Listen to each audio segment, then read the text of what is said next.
Meu neto se levantou da cadeira, bateu levemente no copo com uma colherinha de café para chamar a atenção do salão, esperou o burburinho baixar e disse, com aquele sorriso que eu conhecia desde que ele era bebê, aquele sorriso que eu havia babado em berços e fotografado em aniversários e guardado no coração como se fosse ouro: quero fazer um brinde à minha avó. Ela está completando 70 anos hoje e, convenhamos, já passou da hora de descansar. Ele arrastou a última palavra de propósito, olhando para os lados com cumplicidade, esperando o riso. E veio o riso. 43 pessoas que eu havia convidado para dividir comigo o que eu achava que ia ser a noite mais bonita dos meus 70 anos. 43 pessoas rindo. Então ele ergueu a taça e completou, com aquela desenvoltura de 26 anos que ainda confunde crueldade com humor. Minha avó é velha, não serve mais para nada, mas a gente gosta dela do mesmo jeito.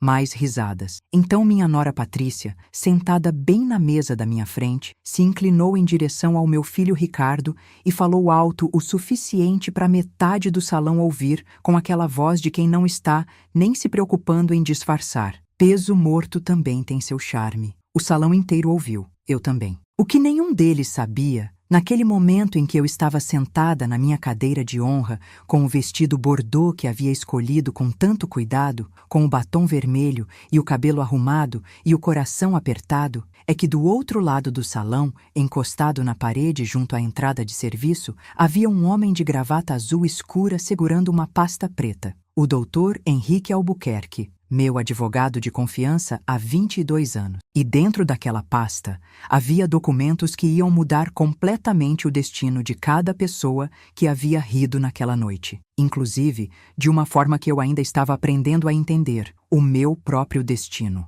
Meu nome é Marlene Aparecida Ferreira dos Santos. Tenho 70 anos feitos naquele sábado de setembro. Nasci numa cidade pequena no interior de Minas Gerais, a segunda filha de uma lavadeira chamada Maria e de um homem chamado José que eu mal conheci, porque ele foi embora quando eu tinha 4 anos e nunca mais voltou. A minha mãe criou 5 filhos com as mãos no tanque e a cabeça erguida, e foi ela quem me ensinou, sem nunca usar essas palavras, que dignidade não é o que você tem, é o que você não deixa ninguém te tomar. Aprendi a ler tarde, com 8 anos, numa escola que ficava a 2 quilômetros de casa e que eu alcançava de chinelo de borracha pela estrada de terra. Trabalhei cedo, como toda criança pobre aprende a trabalhar, ajudando a minha mãe nas lavagens, carregando bacia, passando ferro, dobrando lençol alheio com um cuidado que só a pobreza ensina a ter com as coisas dos outros. E durante décadas fiz o que toda mulher da minha geração fazia sem questionar. Me doei. Me doei para o marido, para os filhos, para a família, para a casa, para a paz que todo mundo queria, mas ninguém ajudava a construir. Me doei até o dia em que quase não sobrou mais nada de mim para me dar. Foi nesse dia que eu decidi que ia sobrar tudo. Mas deixa eu contar direito, porque essa história não começa naquela festa de aniversário. Ela começa muito antes. Começa no cheiro do café passado na boca do fogão às 5 da manhã, no barulho da máquina de costura que eu operava até a meia-noite enquanto os meninos dormiam, nas madrugadas com a vela queimando enquanto eu estudava para um concurso que eu não sabia se ia conseguir passar, mas que eu sabia que precisava tentar. Essa história começa no dia em que eu olhei para o espelho com 48 anos, recém-viúva, com R$ 320 na conta corrente e uma casa financiada com 12 parcelas pela frente, e disse para mim mesma em voz alta, com uma clareza que me assustou: dessa vez você não depende de mais ninguém além de você mesma. Então vai ter que ser muito boa. Antes de continuar, preciso te pedir uma coisa. Se você já passou por alguma humilhação que achou que ia te partir ao meio, se já sentiu que as pessoas que deveriam te proteger eram as que mais te diminuíam, se já ficou em silêncio numa situação onde queria gritar, mas escolheu o silêncio estratégico porque sabia que ele era mais poderoso do que qualquer palavra, então fica aqui comigo. Porque o que aconteceu naquele salão no dia do meu aniversário de 70 anos é uma história que levei muito tempo para conseguir contar. E agora que estou contando, quero que você sinta cada detalhe, cada segundo, cada batida do meu coração, enquanto eu ouvia aquelas palavras e escolhia, em silêncio, o que ia fazer em seguida. Curte esse vídeo agora, se inscreve no canal e ativa o sininho, porque você vai querer acompanhar cada capítulo dessa história e tudo que vem por aí. Agora me deixa te contar como Marlene virou quem ela sempre deveria ter sido. Eu tinha 17 anos quando conheci o Antônio numa festa junina organizada pela paróquia da cidade. Ele tinha 23, trabalhava numa oficina mecânica do pai, tinha uma moto velha que barulhava mais do que andava e um sorriso que parecia capaz de resolver qualquer problema. Na época, eu achava que um sorriso assim era tudo que alguém precisava. Levei um tempo para entender que sorriso não paga conta de luz. Nos casamos 8 meses depois do primeiro encontro, numa cerimônia simples no quintal da casa da minha mãe. Bolo de fubá, brigadeiro feito pela vizinha, refrigerante de 2 litros e a família toda cantando. Não havia dinheiro para mais, mas havia alegria. Na minha cabeça, aquilo era o início de tudo. O Antônio era trabalhador. Isso eu nunca neguei. Levantava cedo, ia para a oficina, voltava suado, comia o que eu fazia sem reclamar. Mas tinha um defeito que eu demorei anos para entender pelo nome certo. Ele achava que o dinheiro era dele e a casa era minha. Quando entrava dinheiro, era ele quem decidia para onde ia. Quando tinha problema em casa, era eu quem resolvia. A divisão era clara para ele e opaca para mim, porque na linguagem que eu havia sido criada para falar, aquilo se chamava de família. Tivemos 2 filhos. O Ricardo nasceu quando eu tinha 19 anos. Parto normal,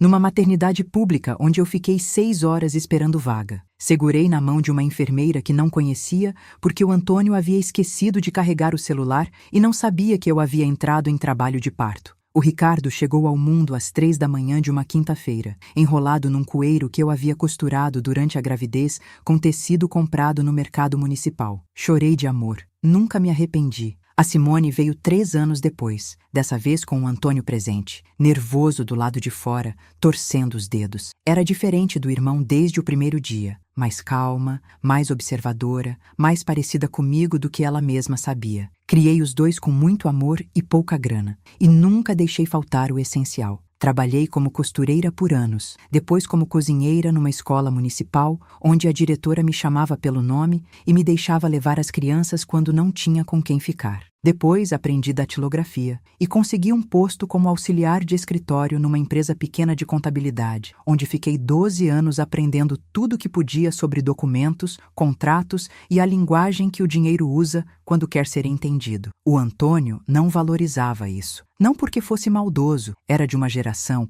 que não tinha sido ensinada a valorizar o que as mulheres faziam. Mas isso não tornava a dor menos real. Quando o Antônio morreu, eu tinha 48 anos. Acidente vascular cerebral. Foi numa manhã de sábado, enquanto ele tomava café e lia o jornal dobrado na mesa da cozinha. Caiu sem aviso nenhum. Eu liguei para o SAMU, fiz respiração boca a boca do jeito que havia visto numa televisão, segurei a mão dele até a ambulância chegar. Mas não adiantou. Naquele dia, em poucos minutos, eu fiquei sozinha. O velório foi numa sexta-feira, o enterro no sábado. O Ricardo apareceu com a Patrícia, que na época ainda era namorada. Ficaram 2 dias. Na manhã do 3º dia, me disseram que precisavam voltar por conta do trabalho e me deixaram com a Simone, que havia pedido licença no emprego para ficar 1 semana. Foram as primeiras 2 semanas mais difíceis da minha vida adulta. Não pelo luto em si, embora o luto fosse pesado do seu próprio jeito, mas pela sensação física,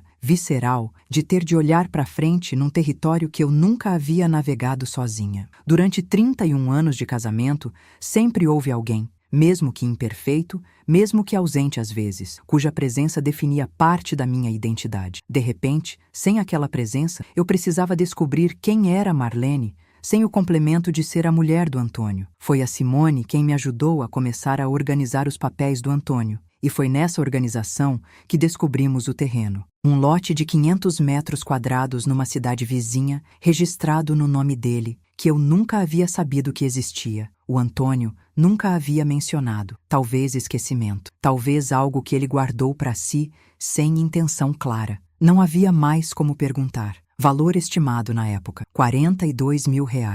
Com o seguro de vida que eu havia pago religiosamente por 20 anos, uma despesa que o Antônio achava desnecessária, mas que eu havia insistido em manter, porque o meu instinto dizia que precisávamos, quitei a casa, paguei as 2 dívidas menores que havia encontrado nos papéis e ainda sobrou uma quantia modesta, pequena, mas inteiramente minha. A primeira quantia que eu havia tido na vida, que pertencia só a mim, sem precisar dar satisfação para ninguém. Foi nesse momento que algo dentro de mim acordou de um jeito que eu nunca havia sentido antes. Procurei o Dr. Henrique por indicação de uma amiga que havia se separado 2 anos antes e precisado de apoio jurídico. Ela disse que ele era sério, competente e que não tratava a mulher mais velha como se fosse criança. Essa última parte foi o que me convenceu a ligar. Na primeira consulta, o Dr. Henrique me perguntou o que eu queria fazer com o que tinha. Eu disse que queria construir algo que ninguém pudesse tomar de mim, que estava cansada de depender, que havia passado a vida inteira sendo competente e sendo tratada como incompetente e que não aguentava mais. Ele me olhou por um segundo com uma atenção que não era pena, era reconhecimento, e disse: Dona Marlene, você veio ao lugar certo. Nos anos seguintes, com a orientação do Dr. Henrique e de uma contadora chamada Dona Conceição, que havia aberto o próprio escritório depois de criar 4 filhos e enviuvar cedo como eu, fiz o que ninguém esperava que Marlene Ferreira fosse capaz de fazer. Comprei imóveis, pequenos no começo. Um apartamento de 2 quartos numa cidade vizinha, que pesquisei durante 2 meses antes de assinar qualquer coisa. Visitei 3 vezes, negociei com o proprietário direto e alugou em 15 dias depois do registro.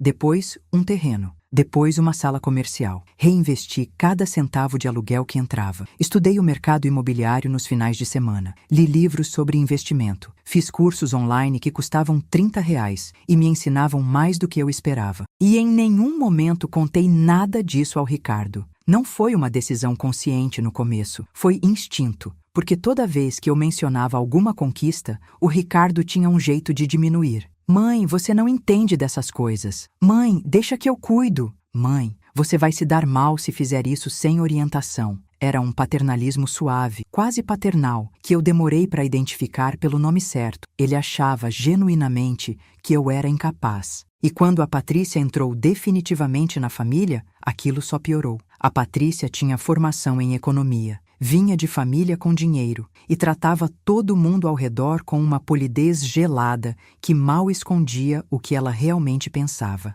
Percebi logo no primeiro Natal que passamos todos juntos que, para ela, eu era uma peça que não combinava com o projeto que ela estava construindo. Velha demais, simples demais, embaraçosa demais. O Eduardo nasceu 6 anos depois do casamento do Ricardo com a Patrícia. Um menino bonito que eu amei desde o primeiro minuto, com aquele amor incondicional de avó que não precisa de merecimento. Mas desde pequeno, a Patrícia criou o filho com a certeza de que ele era especial de um jeito que justificava tudo. Berros no restaurante. Criança tem que se expressar. Notas baixas na escola. O sistema não valoriza crianças criativas. Pedidos exagerados. O Eduardo merece o melhor. Eu observava e ficava quieta, porque entre avó e neto há um amor que não deveria precisar de julgamento. Mas fui vendo, com o passar dos anos, que o menino que eu amava estava se tornando um jovem que não havia aprendido a palavra não. Preciso te contar o que havia acontecido nos anos anteriores para você entender o peso daquele sorriso do Eduardo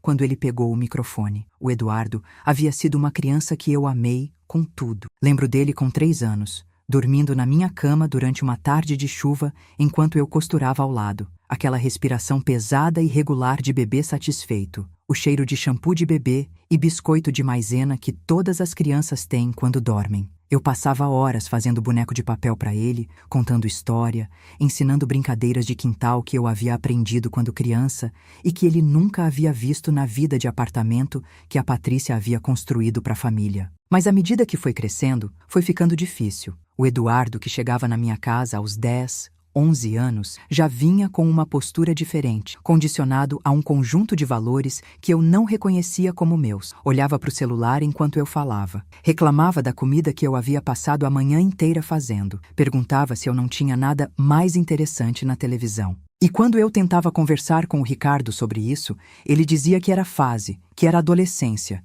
que eu devia entender. Entendi. Mas continuei observando. Houve um Natal, quando o Eduardo tinha 17 anos, em que a Patrícia fez um comentário na mesa que eu nunca esqueci. Estávamos conversando sobre um imóvel que uma amiga minha havia comprado e eu comentei que havia gostado do negócio que ela havia feito, que havia comprado na baixa e o valor já havia valorizado. A Patrícia olhou para mim com aquele sorriso que usava quando discordava de alguém que ela considerava inferior e disse: Dona Marlene, com respeito, Imóvel não é mais o melhor investimento. Mercado financeiro é muito mais eficiente, mas é complicado de entender. O Eduardo riu. O Ricardo ficou quieto. Eu sorri e disse: é mesmo. Que interessante. E comi meu arroz. Guardei aquilo também, porque eu sabia o que a dona Conceição me mostrava nos relatórios a cada 6 meses. Os imóveis estavam valorizando, os aluguéis estavam entrando, o patrimônio estava crescendo, e eu nunca havia precisado que a Patrícia ou alguém me explicasse nada sobre isso. O Ricardo me ligou para falar da festa um domingo à tarde, enquanto eu estava regando as plantas do quintal. A ligação me surpreendeu pela iniciativa. Ele raramente ligava sem motivo prático. Mãe, a gente quer fazer uma festa bonita para os seus 70 anos. Um evento de verdade, sabe? Para comemorar com estilo. Eu perguntei quem era a gente. Ele disse que era ele e a Patrícia. Perguntei se a Simone estava incluída no planejamento. Ele hesitou um segundo, aquela hesitação de quem estava improvisando, e disse que, claro, ia chamar a Simone também. Desliguei o telefone com aquela sensação que você tem quando algo não fecha direito, como uma porta que bate sem travar. Fiquei olhando para as plantas por um tempo. O manjericão estava precisando de poda. O alecrim estava lindo. Nos meses seguintes, eles organizaram tudo sem me consultar nas decisões. Cada vez que eu perguntava sobre detalhes, o Ricardo dizia: deixa a surpresa, mãe. Ou a Patrícia mandava mensagem dizendo que estava tudo sob controle. Eu tentei perguntar sobre o orçamento, se precisavam de ajuda financeira. O Ricardo disse que não se preocupasse. Aceitei, porque o que eu havia aprendido em 70 anos é que quando alguém diz não se preocupe, com muita pressa, normalmente é exatamente quando você deveria prestar atenção. O Eduardo cumpria 26 anos no mesmo mês do meu aniversário. Nos últimos 2 anos, o relacionamento entre nós havia esfriado de vez depois do episódio do pedido de dinheiro que eu havia recusado. 25 mil reais que ele havia vindo pedir sentado na minha cozinha com aquela naturalidade de quem está pedindo para pegar um guarda-chuva emprestado. Eu havia pedido um plano de negócios. Ele havia dito que era complicado de explicar para mim. Eu havia dito que ia pensar. E depois havia dito não. Ele havia ido embora sem se despedir direito. A Patrícia havia ligado 2 dias depois com aquela voz cordial que ela usava para disfarçar a irritação, dizendo que eu havia decepcionado o Eduardo num momento importante da vida dele. Eu desliguei o telefone com calma, fiz meu chá de camomila, fui dormir e sonhei com o terreno que estava prestes a comprar na cidade vizinha. Uma semana antes da festa, o Dr. Henrique me chamou no escritório. Era tarde de segunda-feira. O sol entrando de lado pelas venezianas, e ele tinha aquela expressão que eu havia aprendido a reconhecer em 22 anos. A expressão de quem precisa dizer algo difícil, mas vai dizer de qualquer jeito porque é o certo. Ele havia recebido uma informação por uma fonte que não ia nomear, mas que era confiável. O Ricardo e a Patrícia haviam consultado um advogado sobre a possibilidade de questionar minha capacidade civil. A expressão técnica era interdição. O plano, conforme a informação que ele havia recebido, era usar a festa como oportunidade, me deixar falar, registrar qualquer coisa que parecesse fora do comum e usar isso como base para um processo que, se fosse para frente, poderia me tirar o controle legal sobre minha própria vida e meu próprio patrimônio. Fiquei sentada na cadeira do escritório do Dr. Henrique por um tempo que não sei dizer quanto foi. A janela estava aberta e entrava um vento quente de setembro que cheirava a asfalto quente e ao jasmim do jardim do prédio ao lado. Do lado de fora, a rua continuava normal, carros passando, uma criança com sorvete na mão, o mundo inteiro funcionando como se nada estivesse acontecendo, como se meu filho não estivesse planejando me tirar a autonomia. A palavra era monstruosa demais para caber de primeiro na cabeça. Interdição. Como se eu fosse um cruzamento perigoso que precisava ser fechado para o trânsito. Quando consegui falar, perguntei ao Dr. Henrique o que eu devia fazer. Ele me olhou por um segundo com aquela seriedade pausada que eu havia aprendido a respeitar e disse: Dona Marlene, a senhora sabe exatamente o que fazer. Sempre soube. E era verdade. O planejamento levou 3 dias. 3 dias de reuniões na minha sala de estar, com café passado, biscoito de polvilho e papéis espalhados na mesa de centro. Eu, o Dr. Henrique e a Dona Conceição, que havia trazido um caderno quadriculado e uma calculadora e ficava anotando tudo com uma seriedade que me fazia sentir, a cada página virada,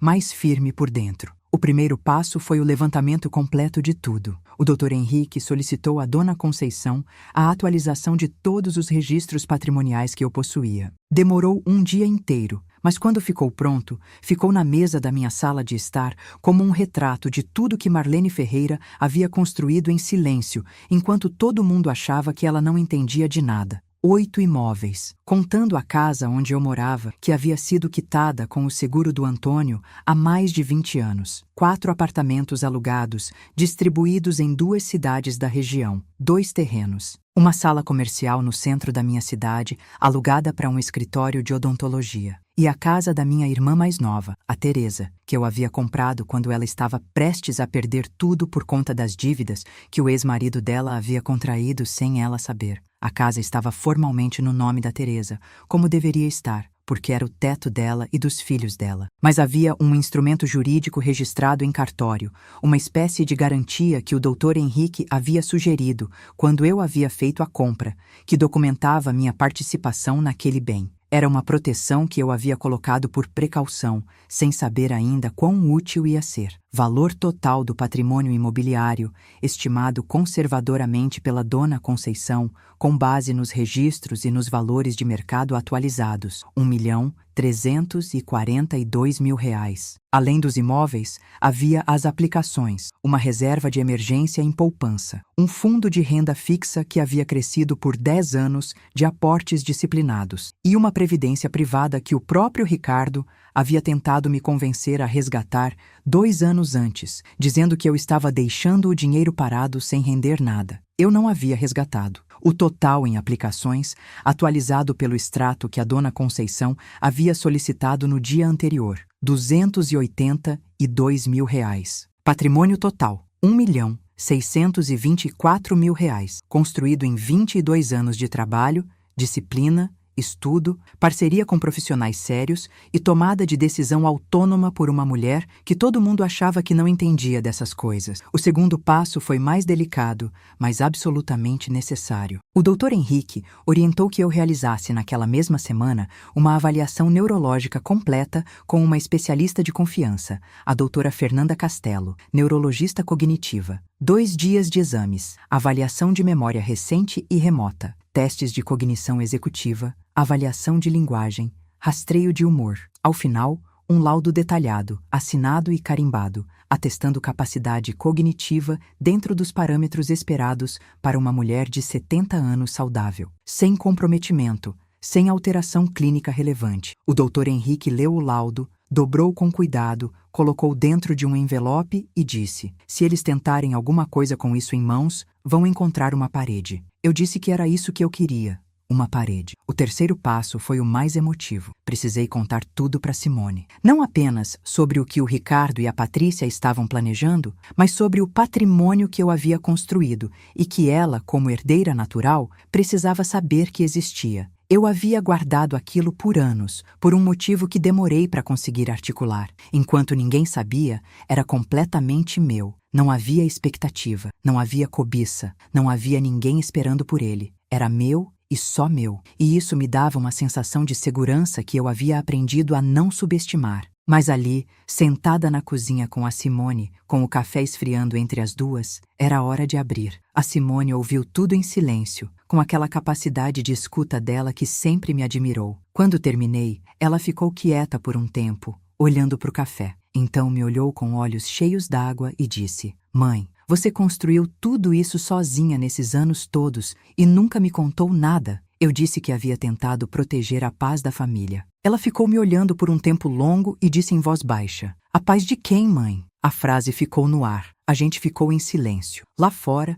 um passarinho cantou 2 vezes e parou. Tinha razão. A paz que eu havia protegido não era de ninguém. Era o silêncio que todo mundo preferia a enfrentar o que precisava ser enfrentado. E o silêncio, eu havia aprendido, não protege ninguém. Só cria espaço para que a injustiça cresça sem ser nomeada. O quarto passo foi o mais estratégico e foi o Dr. Henrique quem desenhou. Ele ia comparecer à festa, não como convidado, como profissional de plantão, presente por solicitação minha, com autorização expressa para agir no momento que eu considerasse adequado. Ia ficar encostado numa parede discreta, ia observar. E se chegasse o momento certo, se alguém dissesse algo que pedisse resposta, ia agir. Passamos uma tarde inteira discutindo o que ele iria falar se falasse, o que iria mostrar, como iria estruturar. O Dr. Henrique é um homem que escolhe as palavras com o cuidado de quem sabe que palavras ditas em público ficam para sempre. Cada frase que ele ia pronunciar havia sido pensada,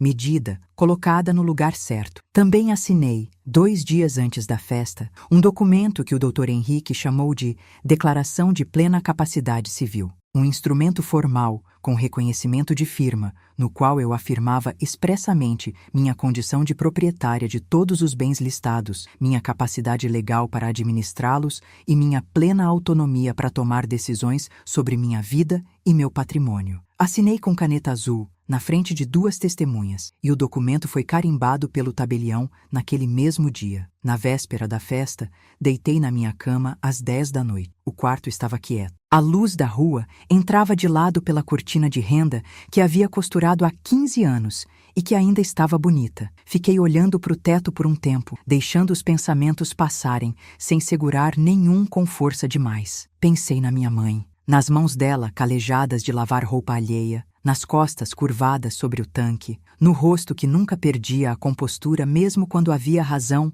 mais do que suficiente para perder. Pensei no que ela pensaria se pudesse ver a filha dela naquele momento, com 70 anos, 1.600.000 reais em patrimônio e um advogado de confiança esperando a deixa certa para defender o que era dela. Ela riria, ela choraria, ela diria que sabia. Dormi bem naquela noite, melhor do que havia dormido em muito tempo. A festa foi num salão de eventos no centro da cidade, um lugar com lustres dourados e paredes cor de creme e mesas redondas com toalhas brancas imaculadas. A Patrícia havia escolhido tudo com cuidado, devo admitir. Arranjos de flores brancas e lavanda nas mesas. Uma mesa de frios que ia de um extremo ao outro da parede do fundo. Um bolo de 3 andares decorado com rosas de açúcar e uma placa de chocolate com meu nome em letras cursivas. Na entrada do salão, um banner grande com minha foto e os dizeres Parabéns, Marlene, 70 anos de luz. Fiquei 1 segundo parada na entrada olhando para o banner. Pensei, que ironia bonita. Mandar fazer um banner me chamando de luz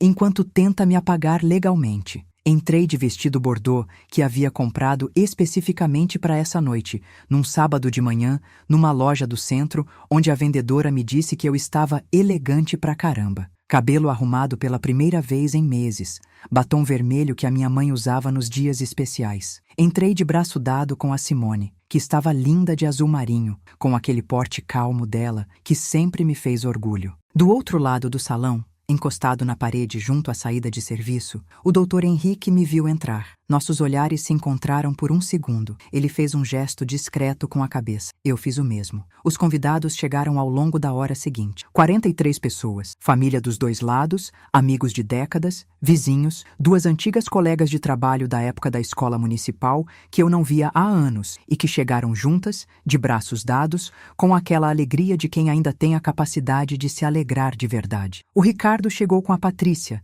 vestida de verde escuro, com aquela expressão de quem está administrando um evento corporativo. O Eduardo chegou mais tarde, com uma namorada nova que eu nunca havia visto, morena, de vestido floral, que pareceu simpática nos 2 minutos em que troquei palavras com ela. Cumprimentei cada pessoa com genuína satisfação, porque independente de tudo o que estava prestes a acontecer, havia pessoas naquele salão que me amavam de verdade, e essas pessoas mereciam o melhor de mim naquela noite. O jantar foi servido às 8. Carne assada com batata gratinada, frango ao molho de ervas, arroz temperado, salada de folhas com manga. A comida estava boa, as conversas fluíam. Eu circulei entre as mesas, bati papo, agradeci os presentes, fiz o que se faz numa festa de aniversário. Estava inteiramente presente, inteiramente lúcida, inteiramente eu. Às 10 da noite o bolo foi cortado. O salão cantou parabéns. Eu apaguei as 7 velas, uma para cada década, com uma única baforada que saiu com tanta força que a Simone ao meu lado disse rindo: "Mãe, você tem pulmão de atleta." Ri também. O flash de 20 celulares disparou ao mesmo tempo. Foi 15 minutos depois do bolo que o Eduardo pediu o microfone. Ele se levantou com aquele jeito de quem está acostumado a ser o centro, ajeitou o paletó que estava um pouco frouxo nos ombros, limpou a garganta e começou. Os primeiros 30 segundos foram amenos. Família reunida, momento especial, minha querida avó completando 70 anos. Sorrisos ao redor. A Patrícia aplaudiu levemente. O Ricardo levantou a taça. Então, mudou. O sorriso do Eduardo ganhou uma borda que eu conhecia. A borda de quando a crueldade se veste de humor para não ter de se responsabilizar por si mesma. Ela está completando 70 anos e, convenhamos, já passou da hora de descansar. As risadas vieram rápidas, como sempre vem quando alguém conhece o timing certo da provocação. Eu não me movi. Segurei o copo de suco. Minha avó é velha, não serve mais para nada, mas a gente gosta dela do mesmo jeito. Mais risada. Então a voz da Patrícia, da mesa da frente, clara e sem nenhum esforço para ser baixa. Peso morto também tem seu charme. O Ricardo riu junto com ela. Eu olhei para Simone. Ela estava branca de raiva, a mão fechada em punho sobre a toalha da mesa. Eu coloquei minha mão sobre a dela, devagar, e apertei. Ela me olhou. Eu fiz um gesto mínimo com a cabeça. Não agora. Espera, porque do outro lado do salão, o Dr. Henrique havia se afastado da parede. O Eduardo ainda estava falando, algo sobre brindar a saúde da vovó, quando o Dr. Henrique chegou até ele com passos medidos, inclinou levemente a cabeça, em sinal de cortesia, e disse com uma clareza que cortou o ambiente. Com licença, me dá o microfone, por favor. O Eduardo parou. Olhou para o homem. Quem é o senhor? O Dr. Henrique respondeu, com a mesma calma de quem já disse coisas difíceis em lugares muito mais complicados. Sou o advogado da dona Marlene e tenho algumas informações relevantes que esta família precisa ouvir. O salão inteiro ficou em silêncio. Aquele silêncio durou talvez 10 segundos, mas valeu por uma vida inteira. O Eduardo entregou o microfone, porque não saber quem era aquele homem e o que ele tinha para dizer era mais aterrorizante do que perder o microfone. O Ricardo se levantou da cadeira. A Patrícia perdeu o sorriso pela primeira vez naquela noite. E eu segurei a respiração por um segundo, deixei o ar sair devagar e ergui a cabeça. O Dr. Henrique me olhou antes de começar. Eu fiz um gesto com a cabeça. Pode. Boa noite a todos, ele disse. Meu nome é Henrique Albuquerque. Sou advogado há 32 anos, especializado em direito imobiliário e patrimonial. Estou aqui a pedido e com autorização expressa da dona Marlene, que me solicitou que compartilhasse algumas informações com os presentes nesta data especial. A palavra especial ele disse sem ironia aparente, mas quem conhecia o Dr. Henrique sabia que tudo era escolhido. Antes de começar, registro que tudo o que vou apresentar está documentado, autenticado em cartório e poderá ser verificado por qualquer pessoa que desejar fazê-lo. Não há surpresa alguma para a dona Marlene. Há, no entanto, algumas informações que talvez algumas pessoas aqui presentes ainda não possuam. O Ricardo deu um passo em direção ao palco. O que é isso? Quem autorizou o senhor a fazer isso aqui? A voz estava tensa, controlada à força. Sua mãe? O Dr. Henrique respondeu com simplicidade. A dona Marlene Aparecida Ferreira dos Santos, a mulher que foi chamada neste salão de velha, de inútil, de peso morto. Ele pausou com precisão cirúrgica. Deixa eu contar para vocês quem é essa mulher. E contou. Com a precisão de um profissional que havia passado 3 dias organizando cada palavra, o Dr. Henrique apresentou o patrimônio que eu havia construído em silêncio ao longo de 22 anos, imóvel por imóvel, com endereço, valor de avaliação, data de aquisição, os 4 apartamentos alugados, os 2 terrenos, a sala comercial, a casa principal, a casa da Teresa, com um instrumento de garantia devidamente registrado, cada número dito com clareza, pausado o suficiente para que cada pessoa no salão pudesse absorver o que estava ouvindo. A cada item, eu observava as expressões. As amigas antigas abriam os olhos com aquele brilho de quem está sentindo orgulho de verdade. Alguns parentes trocavam olhares de surpresa. A Patrícia ficou progressivamente mais imóvel, como alguém cujos músculos vão endurecendo um por um com cada frase ouvida. O Eduardo ficou com a boca literalmente aberta, o queixo caído, a taça ainda na mão. Patrimônio imobiliário total, R$ 1.342.000. O Dr. Henrique anunciou com a entonação neutra de quem lê um documento oficial. Aplicações financeiras, R$ 282.000. Patrimônio total, R$ 624 mil reais, inteiramente administrado de forma autônoma pela dona Marlene, que tomou todas as decisões de compra, venda, locação e investimento com plena consciência e capacidade legal. Silêncio absoluto. Então ele adicionou a parte que eu havia pedido especificamente. Gostaria também de informar que a dona Marlene realizou a avaliação neurológica completa na semana passada, com laudo emitido pela doutora Fernanda Castelo, especialista em neurologia cognitiva. O laudo, cujas cópias estão aqui disponíveis para quem quiser verificar, atesta plena capacidade cognitiva dentro dos parâmetros esperados para a faixa etária. Caso alguém nesta sala esteja considerando questionar a capacidade civil da dona Marlene em algum processo legal futuro, recomendo fortemente que reveja essa ideia com muito cuidado. Nesse momento, o Ricardo sentou de volta na cadeira, como se as pernas tivessem cedido. Eu me levantei devagar, com a calma de quem tem 70 anos e aprendeu que não precisa ter pressa, e caminhei até o palco. O Dr. Henrique me entregou o microfone com um gesto que era ao mesmo tempo profissional e pessoal. 22 anos cabem num gesto assim. Eu segurei o microfone, olhei para frente, respirei. Boa noite, eu disse. Peço desculpas pela interrupção, mas algumas coisas precisavam ser ditas aqui, na frente das mesmas pessoas que ouviram o que foi dito antes. Pausa. Tenho 70 anos hoje, e desde os 17 ouço que não entendo das coisas, que sou simples demais, que preciso de alguém para cuidar de mim. Ouvi do meu marido, dos sogros, de conhecidos. E nos últimos anos, com uma dor que eu ainda não sei descrever direito, ouvi da minha própria família. Olhei para o Ricardo. Ele olhava para a mesa. Filho, eu te amo. Te amei antes de você nascer. Te amei quando você era bebê e chorava às 3 da manhã. Te amei quando você errou e quando acertou e quando me decepcionou. Esse amor não vai embora, mas o que foi planejado contra mim não vai acontecer. Não porque eu tenho um advogado, mas porque não há base real para sustentar o que foi pensado. Nunca houve. Virei para o Eduardo. Ele estava vermelho. Eduardo, você disse que sou velha e não sirvo mais para nada. Você tem 26 anos e ainda não pagou uma conta com dinheiro que você ganhou do zero. Quando você tiver 70,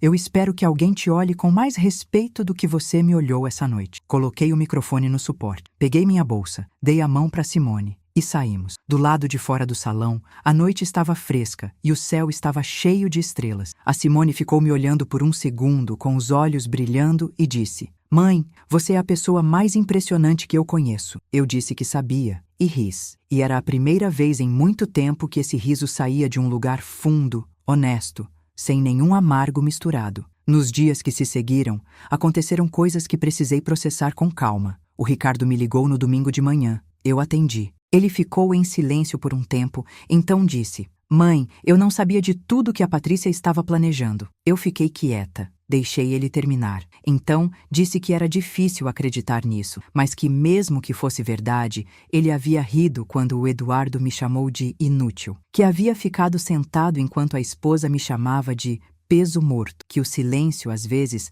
fala mais alto do que qualquer palavra. Ele ficou quieto por um tempo. Depois disse: Você podia ter me contado sobre o que estava construindo. Eu perguntei: Você acreditaria em mim, Ricardo? Ele não respondeu. A demora foi a resposta. A Patrícia não me ligou. Não me ligou no domingo. Não me ligou na segunda. Não me ligou nunca. O Eduardo me mandou uma mensagem de texto 3 dias depois da festa. 4 linhas, pedindo desculpas pelo que havia dito, explicando que havia sido mal interpretado e que esperava que eu entendesse. Olhei para a mensagem por um tempo. Guardei o telefone sem responder, porque algumas ofensas não cabem em 4 linhas de texto enviadas depois que o estrago foi feito, e porque eu havia passado anos esperando por um pedido de desculpas real e havia aprendido que não adianta esperar pelo que alguém ainda não tem capacidade de dar. O projeto de interdição deixou de existir. O Dr. Henrique me informou que o advogado consultado pelo Ricardo e pela Patrícia havia dado um parecer negativo para a viabilidade do processo depois de ter acesso ao laudo médico. Não havia base. Nunca havia. E agora, todo mundo sabia que não havia. Algumas semanas depois da festa, sentei com o Dr. Henrique para revisar meu testamento. Não porque tivesse medo de morrer, mas porque o que havia acontecido havia me mostrado com uma clareza que não deixava dúvida. O patrimônio que eu havia construído precisava ir para as pessoas e causas certas, não necessariamente para as pessoas com o sobrenome certo. Revi tudo com cuidado. A Simone continuou como herdeira principal, como sempre foi na minha cabeça. Incluí uma cláusula destinando uma parte dos recursos a uma instituição que cuida de mulheres idosas em situação de vulnerabilidade, que eu havia visitado uma vez e nunca havia conseguido esquecer o cheiro de comida quentinha que saía da cozinha e as mãos enrugadas das mulheres que moravam lá, algumas delas abandonadas por filhos que haviam decidido que não tinham tempo. Incluí também uma previsão de doação para a escola pública do bairro onde eu havia sido alfabetizada, que ainda existia, com os mesmos corredores que eu percorria de chinelo de borracha com 8 anos. Quanto ao Ricardo, mantive a herança que legalmente lhe cabia, porque sou mãe antes de qualquer outra coisa, e a lei existe por uma razão. Mas o Dr. Henrique redigiu cláusulas de proteção que garantiam que o patrimônio não pudesse ser dilapidado ou transferido de formas que eu não autorizara em vida. Não era punição, era proteção. A Patrícia e o Eduardo não constam como beneficiários de nada. Sei que soa duro quando escrevo assim, de forma direta, mas aprendi, ao longo de 70 anos, que bondade e ingenuidade não são a mesma coisa, e que proteger o fruto do seu trabalho, de quem demonstrou que está disposto a te diminuir para ter acesso a ele, não é falta de amor, é respeito por si mesmo. Nos meses seguintes ao aniversário, fiz coisas que havia adiado por tempo demais e que, ao fazê-las, me mostraram que adiar havia sido o maior desperdício. Viajei com a Simone para Portugal, meu primeiro destino internacional em 70 anos de vida. Saí do aeroporto de Confins numa manhã de outubro com uma mala média, um passaporte que havia tirado especialmente para essa viagem, e aquela mistura de nervosismo e euforia que você sente quando está prestes a fazer algo que uma parte de você não acreditava que ia fazer. Fomos ao Alentejo, a cidade pequena onde minha avó havia nascido, uma aldeia de casas caiadas de branco com detalhes azuis, ruas de pedra irregular, uma praça com um chafariz que chiava quando o vento soprava. Fiquei parada em frente à casa onde minha avó havia crescido, que um estranho me apontou depois de eu perguntar na padaria com o endereço que minha mãe havia me deixado escrito num papel amassado dentro de uma caixinha, e chorei de um jeito que nunca havia chorado antes. Não de tristeza, de algo que não tem nome certo, mas que cabe inteiro no peito quando você entende de onde veio e que esse lugar ainda existe. A Simone me abraçou na frente daquela casa de pedra com janelas azuis e ficou quieta, que é o que ela faz quando as palavras não alcançam. E foi suficiente, mais do que suficiente. Também comecei a escrever. Todo dia de manhã, com o café na caneca grande que a Simone me deu de presente, escrevo uma página no caderno de capa dura que comprei numa livraria em Lisboa. Às vezes, sobre o que aconteceu. Às vezes, sobre o que estou sentindo. Às vezes, sobre as coisas pequenas que fazem o dia inteiro valer. O cheiro da chuva na terra seca do quintal, o barulho dos pássaros na mangueira lá fora que começa às 5:30 da manhã, o jeito que a luz entra pela janela da cozinha antes do sol subir alto e ainda está dourando as beiradas de tudo. Uma amiga disse que devo publicar essas páginas. Não sei se vou, mas estou escrevendo. E isso já é mais do que eu imaginava que faria com 70 anos. Porque por muito tempo acreditei, não conscientemente, mas acreditei, que depois de uma certa idade, você para de crescer por dentro, que os sonhos são coisa de gente nova, que a coragem é coisa de gente que ainda tem tempo pela frente. Aprendi que não. Aprendi que a coragem mais bonita é a de quem já viveu o suficiente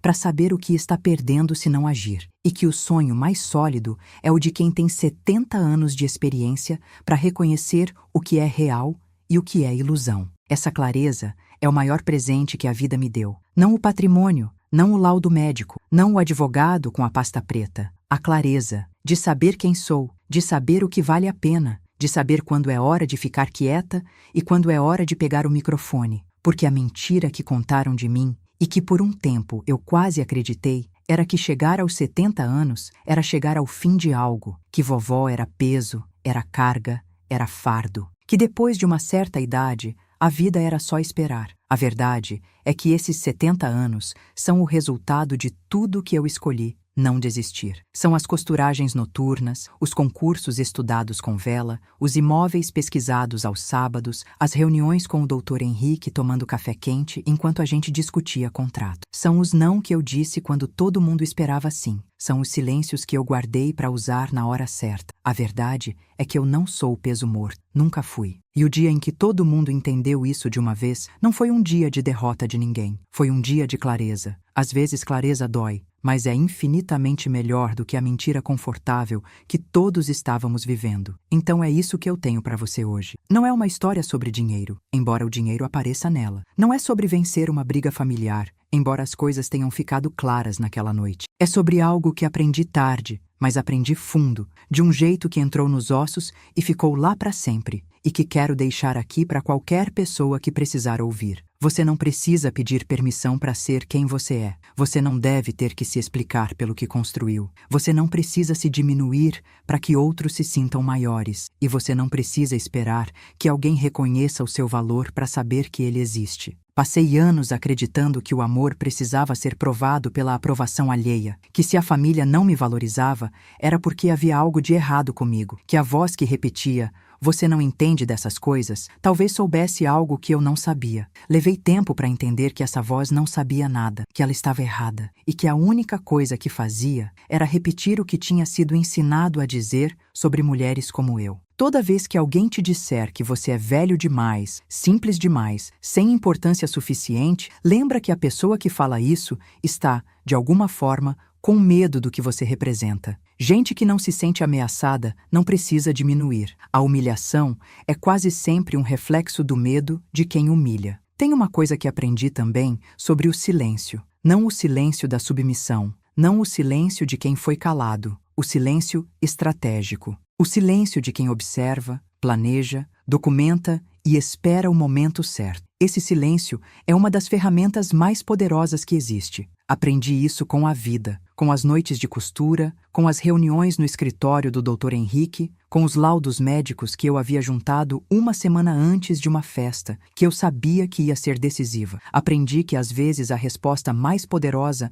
não é a que você grita na hora da humilhação. É a que você entrega, com documentos na mão, quando todo mundo ainda acha que sabe quem você é. E tem mais uma coisa, sobre os filhos que nos decepcionam, sobre os netos que nos tratam com indiferença, sobre as noras e genros que nos enxergam como obstáculo. Esse é o tipo de dor que não tem nome certo na nossa cultura, porque a gente foi criada com a ideia de que família é sagrada, que sangue é mais grosso que água, que amor de mãe aguenta tudo, e aguenta mesmo. Mas aguentar não significa aceitar qualquer coisa. Não significa ficar em silêncio para sempre. Não significa deixar que a narrativa que alguém construiu sobre você se torne a única versão da história. Você é a versão mais verdadeira da sua própria história e você tem o direito, não o dever, de contá-la. Marlene Aparecida, Ferreira dos Santos, filha de lavadeira, ex-costureira, ex-auxiliar de escritório, viúva, mãe de 2, avó de um neto que ainda tem muito para crescer, dona de um patrimônio que construiu a partir do zero, com trabalho e disciplina e parceria com pessoas sérias, com 70 anos feitos em setembro e a vida inteira pela frente. Não é peso morto, nunca foi. E enquanto houver vento quente de setembro entrando pela janela aberta da cozinha, enquanto houver café passado no fogão e pássaros na mangueira do quintal, e enquanto houver histórias que precisam ser contadas, Marlene vai estar aqui para contá-las. Se essa história te tocou, se você já sentiu que colocaram você num lugar menor do que você merecia, se você conhece uma Marlene na sua vida, ou se você mesma é a Marlene da sua história, deixa seu comentário aqui embaixo. Conta pra mim. Conta o que você guardou por anos. Conta o que você ainda não teve coragem de dizer em voz alta. Porque nesse canal, a gente não deixa ninguém passar por isso sozinho. A gente escuta, a gente entende e a gente sabe, com toda a certeza que 70 anos de vida ensinam, que peso morto não existe. Só existe gente que ainda não descobriu o quanto vale. Gente que está guardando em silêncio